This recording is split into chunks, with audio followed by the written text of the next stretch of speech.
Paz do Senhor, meus queridos, dando continuidade à matéria de educação cristã, nesta aula nós iremos trabalhar um pouco sobre os elementos constitutivos da educação. Primeiro ponto que nós vamos trabalhar hoje: elementos constitutivos teóricos. Não obstante ao fato da educação cristã, em seu sentido básico, iniciar-se com a experiência da conversão, ela deve estender-se até o último instante da existência terrena do cristão. Pois o educando carece receber instrução segundo os conceitos e princípios cristãos em todo o tempo, pois esta instrução é imprescindível na formação dos conceitos e ideias de um homem. Ou seja, o processo de aprendizagem se inicia no cristão a partir do momento em que ele tem contato com a palavra, que ele tem contato com os ensinamentos. Não necessariamente ele já tenha se convertido. Possa ser que esse processo se inicie a partir do momento em que ele é evangelizado pela primeira vez. E nós sabemos que a semente é plantada. Ali, naquele momento, ele pode não corresponder à palavra, mas essa palavra foi semeada em seu coração. E de acordo com que essa palavra é fortalecida, é regada, é direcionada, então vai chegar o momento em que ela vai começar a dar seus frutos, o que nós chamamos de conversão. Só que o fato desse indivíduo ter se convertido não significa que ele já adquiriu, já se apossou de todo o entendimento, de toda a cultura, de todo o saber cristão. E ele precisa ainda ser instruído e ser educado. Então, no decorrer da sua vida, no seu processo de santificação, enquanto ele se desenvolve como obreiro, como servo de Deus, como alguém que exerce a sua função ministerial de acordo com a chamada de Deus, ele ainda precisa de instrução. A igreja ainda precisa se preocupar com a formação desse indivíduo. E mesmo após esse indivíduo ter chegado a um título, a um cargo, a uma liderança, ainda não significa que ele já está em seu ponto auge de formação cristã. E quando que esse ponto auge vai ser alcançado? Quando ele for arrebatado ou Jesus chamar para si. A ideia é essa: enquanto nós estivermos na terra, nós precisaremos de formação, buscar conhecimento. Não é à toa que Oséias nos faz o convite: sigamos e prossigamos em conhecer ao Senhor, porque é real a necessidade de sempre buscarmos estar nos reciclando, entendendo, de acordo com aquilo que a sociedade vai evoluindo, nós precisamos ter esse olhar e buscar se apropriar dessas novas ferramentas para a transmissão e para o ensino do Evangelho. Vamos conceituar os elementos teóricos e práticos. Entendemos por elementos constitutivos teóricos da educação cristã os meios de ensinos formais e informais da igreja, que visam a instrução cognitiva do cristão, sendo que podemos mencionar como elementos que estão inseridos nesse contexto a escola bíblica dominical, escolas teológicas, centros de treinamentos, os cultos de ensino, as reuniões programadas de estudos bíblicos e segmentos afins. Ou seja, existe um lugar onde essa educação acontece.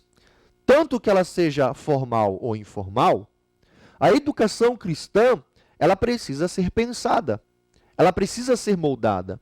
Então, enquanto a igreja se reúne para pensar na palavra, esse processo está ocorrendo. E esse processo ocorre nas nossas escolas dominicais. Quem frequenta a escola dominical vai alcançar, vai acessar uma informação, uma formação, um conhecimento, uma ideia mais aprofundada dos ensinamentos bíblicos. Também isso ocorre dentro dos nossos seminários teológicos, dentro dos centros de treinamentos e nos nossos cultos de ensino. Enfim, todas as vezes que a igreja se reúne para cultuar, esse culto não será um culto sem a palavra. A palavra ela é fundamental e indispensável para o nosso culto, porque é a palavra que fortalece, é a palavra que aviva, que fortifica, que santifica. Então, sempre que ocorre uma reunião, essa reunião, com certeza, é um local de ensino e aprendizagem da educação cristã, do ensinamento da palavra. Sua imprescindibilidade.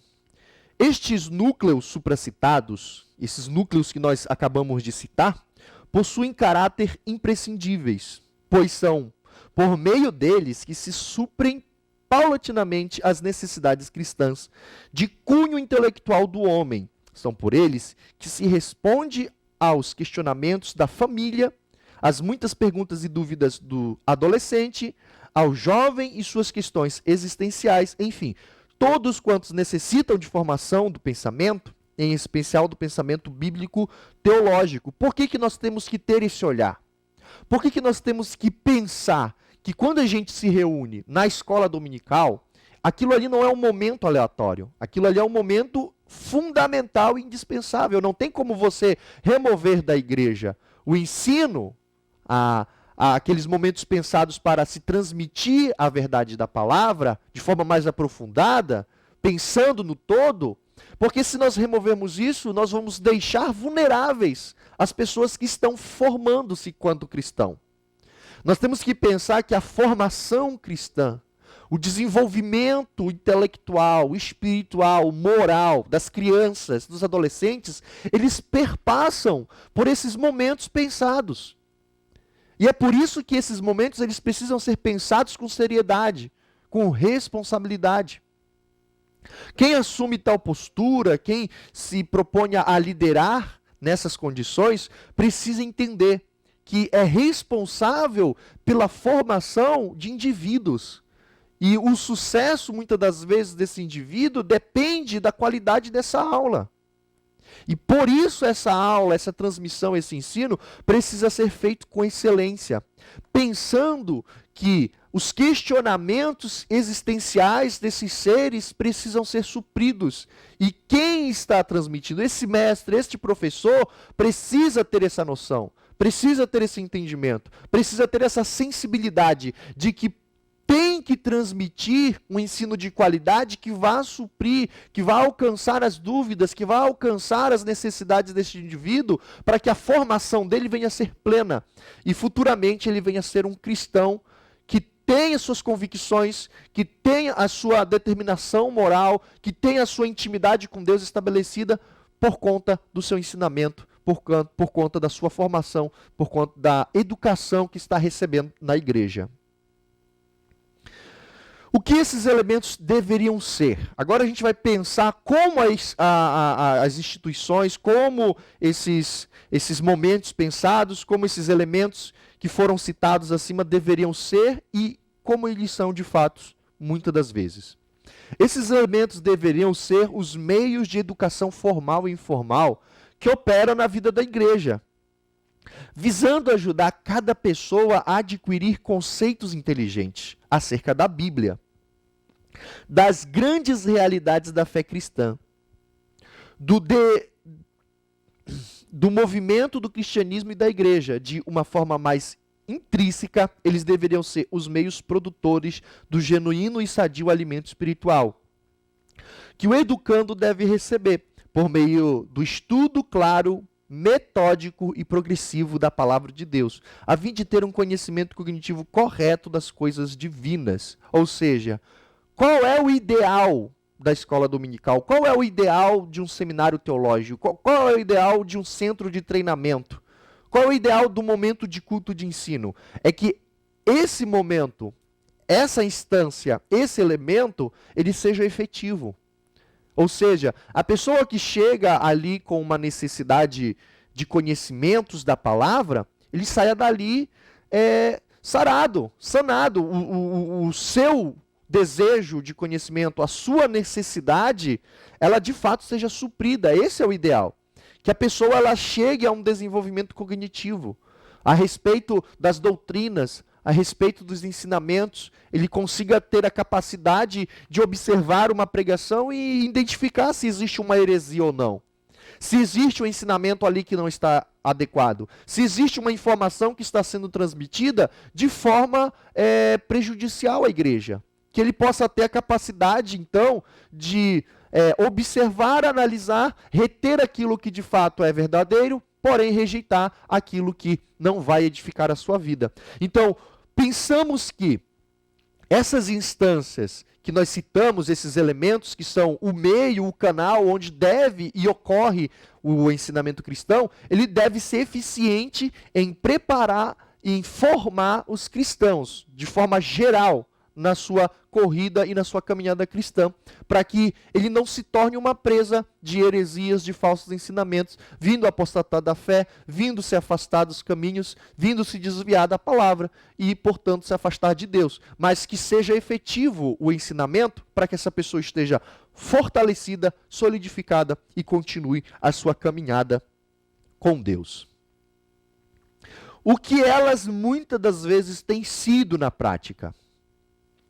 Lamentavelmente, temos que dizer que as instituições educadoras cristãs, de forma teórica, estão distantes de atingir os seus objetivos. E devido a isso, temos visto esses núcleos de ensino um tanto quanto estagnados, ineficazes e, consequentemente, mostram-se como agentes promotores do elevado índice de absteísmo. Analisando com perspicácia o assunto, detectamos 3 razões para estes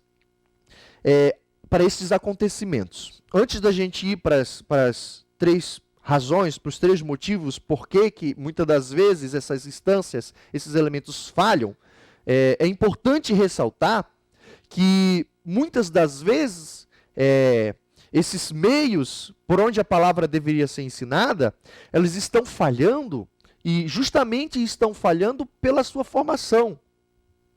Os seus objetivos não são claros. A pessoa chega para transmitir uma aula, aquele centro de treinamento está ali recebendo jovens cristãos para prepará-los e capacitados, e os seus objetivos não estão alinhados com a palavra. E muitas das vezes isso vai levar, com certeza, ao fracasso, pois o objetivo não é esse. Primeira, nós temos que entender um ponto de relevância. Pouca ênfase, muito triste, nós constatarmos que muitas de nossas comunidades eclesiais têm dado pouca ênfase aos elementos que constituem a parte de formação cognitiva do cristão. A fim de evidenciarmos esta nossa afirmação, basta que cada um analise quão pouco se investe nesta área, a pequenez da divulgação que é feita dos mesmos e a inconsciência de muitos líderes desta área. Na verdade, sem ênfase, este mar de formação cognitiva jamais passará de um simples wadget. O que nós temos que pensar aqui a respeito disso? Nós temos que pensar que se não for importante para os líderes da igreja, não será importante para a igreja. Por mais que alguns membros, por mais que alguns obreiros busquem sanar, busquem desenvolver, busquem trabalhar essa questão da importância do ensino, se a liderança não se dispor, se ela não buscar, se ela não se interessar, como que isso vai ser desenvolvido? Como que isso vai ser trabalhado? Não existe essa possibilidade. Nós temos que entender que essa área, que é a área de ensino, que é a base do crescimento da igreja, porque Jesus disse, ide portanto e fazei discípulo, e ensinando, olha o que Jesus diz, ensinando tudo o que vocês aprenderam. Então esse processo de formação é a base do crescimento da igreja. E ele precisa ser levado com essa seriedade para que de fato a igreja tenha um crescimento qualitativo. Não é encher um galpão de gente que está ali apenas por seus objetivos pessoais, mas é de fato ter uma comunidade que entende a sua importância na sociedade, que entende qual é a sua chamada, que entende que está ali não para ser servido, mas para servir. E esse processo só pode ser efetivado se esse ensino, se essa educação for feita com qualidade. E educação, para ser feita com qualidade, precisa de investimento, precisa de qualificação dos líderes, qualificação dos professores, qualificação de quem está ensinando. Precisa de uma formação, precisa de uma divulgação. Ou seja, a igreja precisa olhar para esse processo de ensino-aprendizagem como algo excelente, como algo importante, como algo que tem que ser levado com muito carinho, com muito respeito, com muito amor. Ou seja, a igreja precisa desenvolver uma cultura onde a educação é vista com estima, onde a transmissão do evangelho, o ensino, o discipulado, a formação, ela é vista como algo que de fato ela é, algo indispensável, fundamental para a formação e o crescimento da própria igreja. Ou seja, se eu não dou essa relevância, a igreja ela pode inchar, mas ela não vai ter um crescimento saudável, sadio. O crescimento sadio se dá quando a palavra é ensinada com excelência. E essa palavra só pode ser ensinada com excelência quando quem ensina é formado com excelência. O mau preparo dos ensinadores. Ministrar o ensino é uma ciência e, como tal, deve ser aprendida e desenvolvida. Saibamos sempre que ensinar é muito mais do que pegar a Bíblia e lê-la ou repeti-la decorada. Sem base escriturística, muitos dos maus ensinadores pensam que por ser esta uma tarefa espiritual, mesmo que estes estejam despreparados tecnicamente, o Espírito Santo lhes suprirá graça. Ou seja, eu não estudo, eu não pesquiso, eu não uso dicionário, eu não desenvolvo ferramentas como exegese, como hermenêutica, como oratória, e eu exijo que o Espírito Santo ainda confirme o meu ensino mal preparado. Que não foi mal preparado por falta de tempo, por falta de condições, mas que foi mal preparado porque a minha mentalidade ela é fechada para que eu aprimore novos talentos, para que eu aprimore novas ferramentas. Ou seja, muitos ensinadores estão por aí ensinando, e muitas das vezes a partir desse ensino rudimentar, né, sem ter o entendimento de cultura, de contexto bíblico, de contexto social, sem ir para o pano de fundo religioso, sem fazer uma exegese de fato adequada do texto, eles acabam ensinando heresias, trazendo ensinamentos que eram apropriados para uma época, uma cultura, mas que não é mais a realidade da sociedade. Porque a cultura mudou e evoluiu. O princípio permanece. Porém, o costume muda. E muitas das vezes as pessoas elas estão se limitando a isso. A não ter a capacidade de diferenciar princípio de costume. Então, muitas das vezes esses maus ensinadores, por não ter uma formação, por não ter sido capacitado, acabam ensinando e ensinando errado. E muitas das vezes impedindo que pessoas elas se acheguem a Cristo por questões que são meramente humanas, que são tradições humanas. Por isso a necessidade. Por isso que muitas das vezes nossas escolas dominicais estão vazias. Às vezes os jovens não querem ir para o centro de treinamento para ser um missionário, para ser um obreiro, para ser um auxiliar, para servir ao reino com excelência. Porque foi ensinado errado, foi transmitida uma ideia errada do cristianismo para essas pessoas. E esse mau preparo de obreiros, com certeza, tem prejudicado o desenvolvimento e o crescimento do reino de Deus na terra. Constata-se facilmente que muitos dos ensinadores não estão preparados e vocacionados especificadamente para a posição que ocupam e para a função que tentam desempenhar. Sabe-se que muitos desses mestres nunca passaram por classe de formação teológica ou não possuem os elementos básicos da didática. Outros nem têm experiência na área de ensino, outros nem uma simples e pequena biblioteca particular têm. O que seria tão grave assim? Se ao menos tivesse o sincero desejo e propósito de aprenderem a desenvolverem-se, embora haja também entre nós aqueles que falham por colocarem-se no extremo oposto disto. Os mesmos possuem uma preparação catedrática, pedagógica e didática, mas desconhecem o que é a empatia com os educandos. O que é importante nós pensarmos ainda sobre o mau preparo dos ensinadores? É importante a gente pensar que se aquele indivíduo ele não tem uma disposição, ele não tem um desejo, uma capacidade de entender que precisa estudar, né?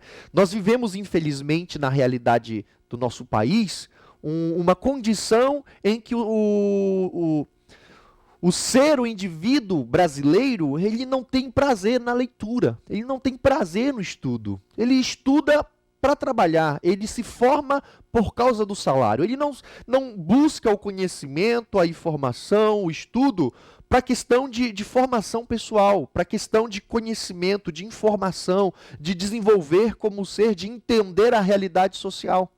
Então, isso, infelizmente, reflete dentro das nossas igrejas, onde muitas das vezes essas pessoas que estão ali para ensinar não têm disposição de aprender. Querem ensinar, mas não são bons aprendizes. E isso, com certeza, vai refletir na sua formação. Se eu quero, de fato, me tornar um mestre, me tornar alguém que ensina com excelência. Eu fui chamado por Deus para esse ministério. Eu fui chamado por Deus para transmitir, para educar, para formar opinião, para formar o pensamento, para fortalecer as doutrinas do Evangelho nos meus irmãos, no meu semelhante. Então, se eu quero ser um bom professor, eu preciso ser um bom aluno. Eu preciso saber sentar, saber ler, ter tempo de qualidade de leitura, ter tempo de aprendizagem, buscar cursos, buscar formações, palestras. Muitas das vezes essas palestras talvez não seja aquilo que eu gostaria de fazer, mas essa palestra vai ser impactante da minha vida, vai mudar a minha didática, vai aperfeiçoar a minha exegese, vai aperfeiçoar a minha capacidade de oratória. Eu preciso pensar nisso, eu preciso pensar que as ferramentas que existem só existem porque Deus as fez. E se Deus as criou, com certeza é porque elas são fundamentais e indispensáveis no exercício do meu ministério. Eu preciso me apropriar das ferramentas. Eu preciso me apropriar dos meios de comunicação. Eu preciso desenvolver os talentos e as habilidades que Deus me deu, para que quando eu exerça o meu ministério, ele seja feito com excelência e eu possa alcançar os meus semelhantes. Uma coisa muito importante que foi ressaltado na leitura do slide é em relação a pessoas que conseguiram desenvolver. Elas trabalharam as suas habilidades, elas desenvolveram a sua capacidade, elas adquiriram conhecimento e formação, porém, falta-lhe para elas a empatia, ou seja, a capacidade de ser sensível à necessidade de quem está me ouvindo. O que acontece é que muitas das vezes essas pessoas vão ensinar e não se preocupam com a sua linguagem. Ou seja, alguém ali não conhece aqueles termos. Alguém ali não conhece esse nível de vocabulário. E não é preocupação do professor entender que a sua diversidade de público precisa ser atendida. Assim como Jesus ele pregava aos escribas, aos fariseus, mas também aos camponeses, o ensinador da palavra nos dias atuais precisa pensar nisso. Precisa parar para analisar que o seu público é diversificado e todos precisam ser alcançados. As pobres grades curriculares. Conceituamos o currículo para o Ministério Educacional como sendo o conjunto de todas as matérias, atividades e experiências de que a igreja lança mão para cumprir sua missão de educar. É necessário destacar que os objetivos constituintes, o veículo e o impulso principal do currículo, é imprescindível entendermos que um currículo para os meios de formação cognitiva do cristão tem que refletir o objetivo que se tem para com a evolução do aprendiz e que matérias são necessárias para se alcançar esse alvo. Ou seja, muitas das vezes as pessoas, elas vão formar um currículo, vão pegar um ensino, vão pegar um assunto para trabalhar, e elas não têm a preocupação de pensar se aquilo que ela está ensinando é o ponto de maior necessidade da sua plateia. Ou seja, todas as matérias e todos os assuntos bíblicos são indispensáveis e fundamentais. Com certeza. Porém, se você for de acordo com a comunidade, você vai perceber que algumas comunidades precisam de um fortalecimento doutrinário em uma determinada área. Precisam de um determinado assunto onde elas estão falhando, onde elas têm pouco entendimento sobre aquilo. Da mesma maneira, nos dias atuais, se nós pretendemos ensinar e transmitir a palavra, nós temos que primeiro entender aquela comunidade, entender as necessidades daquela comunidade. Primeiro eu tenho que olhar para o meu público. É jovem, adolescente? Qual é a realidade que eles estão passando? Qual a necessidade? O que eles precisam que seja reafirmado da doutrina na vida deles? Então aí que eu posso construir um currículo que de fato vai alcançar a necessidade dos meus alunos, do meu público. Caso contrário, o meu currículo ele vai ser aleatório. A necessidade do meu público é uma, e eu já estou falando de um assunto onde ele já tem um desenvolvimento mais evoluído. E, claro, isso não é bom para o crescimento do reino e da obra de Deus. É óbvio que a formação cristã do aluno gira em torno do ensino, da instrução que ele recebe acerca das Escrituras. E isso preocupa-nos, pois parte dos ensinos ministrados nos núcleos de ensino teórico ou não possuem um currículo lógico, ou quando possuem, são ineficazes, contextualizáveis e inoperantes. Uma observação apurada revelar-nos-á mudanças ocorrendo em nossas comunidades. Mudanças essas que podem alterar os nossos objetivos. Por isso, os nossos currículos não devem ser estáticos, imóveis. Ainda que julguemos ter atingido um ponto ótimo de desenvolvimento, sob pena de ótima hoje, ser ultrapassado daqui a algum pouco tempo. O que nós estamos pensando aqui? Nós estamos pensando o seguinte: o meu currículo, ou seja, os assuntos, os temas que eu abordo, por mais que eles sejam importantes e relevantes, eles não são imóveis, eles não são estáticos, eles não estão parados. Os seres, os indivíduos que eu estou ministrando, eles estão em desenvolvimento. Eles estão em fases de crescimento, eles estão em fase de prosseguir, de evoluir. E eu tenho que pensar que para cada momento, para cada circunstância, para cada fase que eles estão vivendo, que eles estão passando, eu tenho que desenvolver um currículo apropriado à necessidade deles. Essa é a ideia aqui.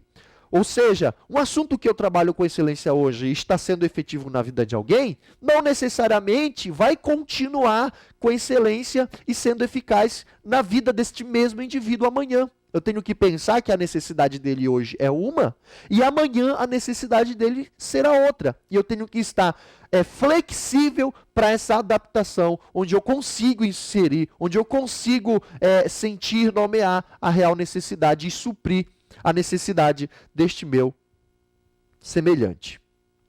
Elementos constitutivos práticos.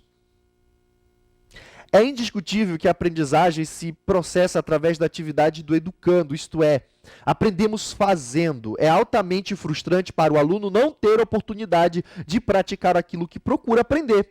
Alguém sabiamente disse: a impressão sem expressão produz pressão. Da ótica da pedagogia religiosa, é necessário que esteja inscrito no arcabouço da educação cristã a oportunidade para o serviço, ou seja, o espaço para a expressão daquilo que os cristãos estudam e aprendem e sabem que precisam ser posto em prática. Ou seja, quanto à prática daquilo que se aprende, é indiscutível que seja facultado a oportunidade. Imagine que eu estou ensinando para o meu aluno, para o meu discípulo, para aquele meu irmão, que ele precisa evangelizar. E como ele tem que evangelizar. Mas em nenhum momento eu proporciono para ele a oportunidade para evangelizar, ou seja, ele vai ficar na teoria. Ele não vai entender de fato na prática e não vai levar essa prática para o cotidiano dele, porque eu não tive a capacidade de propor para ele um momento dele praticar aquilo que eu estou ensinando. Então é necessário sim que a prática seja efetiva e esteja constando no currículo, no planejamento de quem está ensinando. Os elementos constitutivos práticos da educação cristã são as ações práticas formais ou informais que a igreja desenvolve visando a formação empírica do educando cristão. Vejamos em alguns elementos que constituem o arcabouço prático da educação cristã. São eles: a participação ativa nas reuniões de culto, a assimilação e execução da grande comissão, do grande comissionamento educacional de cristão, isto é, pregar, ensinar e evangelizar. Ou seja, onde é que o meu aluno, onde é que a pessoa que está sendo ensinada vai ter oportunidade para praticar? É nos cultos. É nos eventos, é no evangelismo, é quando nós vamos viver o cristianismo, é esse o momento que ele também precisa pôr em prática o que está aprendendo. Sua imprescindibilidade. Os elementos que constituem o caráter prático da educação cristã são imprescindíveis, pois não tem como desassociar a educação cristã da ação cristã. A prática é o campo de treinamento e prova da formação teórica que tem cada cristão, pois jamais haverá verdadeira aprendizagem sem exercício prático. A sumidade da ação cristã é que ela torna a educação cristã algo infinitamente superior ao número de enlatados de teoria. Ou seja, não importa o quanto eu conheça da palavra, se eu não praticá-la. Jesus disse, aquele que me ouve pregar, que escuta a minha pregação e não pratica, é como o homem que constrói a sua casa na areia. Da mesma forma, é a realidade hoje. Não importa se eu tenho uma formação teológica, um conhecimento aprofundado, se eu falo muitas línguas, se eu sou pós-graduado, se eu tenho um doutorado em teologia, se eu não busco praticar essa palavra, é praticamente inútil. Todo o conhecimento que eu tenho é mais um instrumento para minha própria condenação. Porque quando eu chegar ali, eu claramente serei questionado por saber e não ter praticado. Da mesma maneira, nós precisamos trazer para o cotidiano de quem está estudando, de quem está aprendendo, de quem está iniciando, de quem busca o conhecimento, a oportunidade de praticar. Porque praticando o ensino, então, de fato, ele vai estar efetivando a vida cristã. A vida cristã tem sua parte teórica, porém, perpassa pela prática daquilo que se entende do Evangelho. O que eles deveriam ser? Os elementos constitutivos práticos da educação cristã deveriam ser os meios que conduz o cristão a empregar seus talentos e habilidades no serviço eclesial. Esses elementos devem visar, no setor específico da aprendizagem cristã, conduzir as pessoas a aprenderem o desenvolvimento, os hábitos, habilidades e capacitação educacional prático, que os levam a cumprirem suas responsabilidades como igreja no mundo.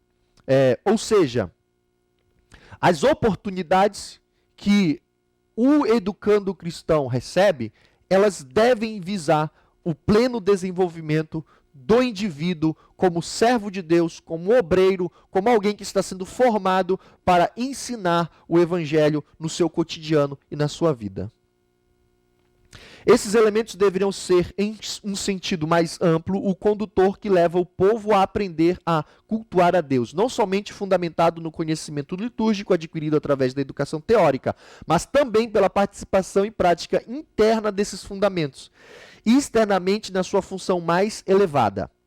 Sempre foi e ainda é o método mais eficiente para a evangelização do mundo, ou seja, quando a igreja não detém, não centraliza a formação, não centraliza a educação em uma única imagem, uma única pessoa, e entende que esse processo de ensino da palavra ele tem que ser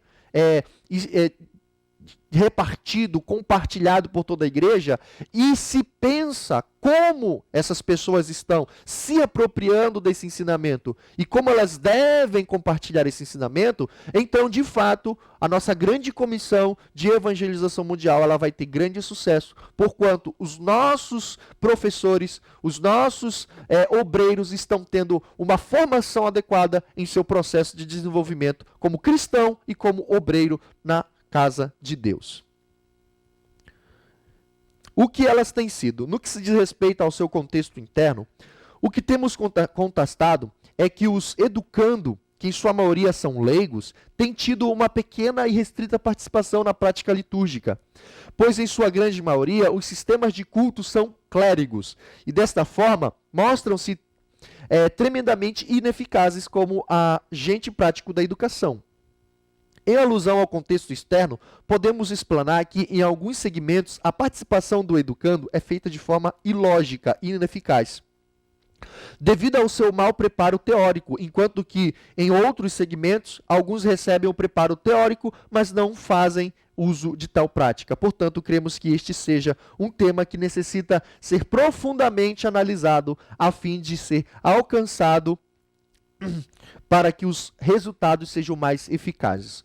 Ou seja, o que nós entendemos e o que nós concluímos a respeito dos elementos teóricos e práticos da educação cristã? Que, infelizmente, acaba que ocorre no meio da igreja uma desvalorização, um ato de desrespeito e de pouca oportunidade para o processo de crescimento do indivíduo. Muitas das vezes essas pessoas são largadas, entre aspas, no meio da igreja, sem uma orientação. E muitas das vezes, quando essa pessoa ela tem uma orientação, ela não tem a oportunidade necessária para estar aplicando, para estar praticando a sua vocação e o seu chamado. E, infelizmente, isso tem prejudicado no decorrer dos anos da igreja uma defasagem. Infelizmente, isso tem sido uma brecha para que muitas pessoas não se fortaleçam, para que muitas pessoas não sejam alcançadas e para que outras não desenvolvam o seu ministério. Que nós tenhamos esse tempo de refletir e de analisar que é necessário. Que se eu detenho em minha mão o poder para capacitar, para ofertar a oportunidade, que eu não seja desprovido dessa sensibilidade, mas que eu possa entender que como Jesus discipulou os apóstolos e comissionou e ofertou e condicionou eles tanto na capacidade quanto na oportunidade, que nós também, quanto igreja nos dias atuais, possamos olhar para todos os irmãos, para todos aqueles que foram chamados para serem servos de Cristo, e entender que cada um tem seu papel, e que cada um tem a oportunidade de ser capacitado e de exercer o seu chamado. Que nós possamos ficar com essas palavras, que Deus venha abençoar a vida dos irmãos, mais uma vez, que nós possamos então pôr em prática tudo o que pensamos e aprendemos, e que Deus abençoe a vida dos irmãos, e até a próxima aula. Deus abençoe.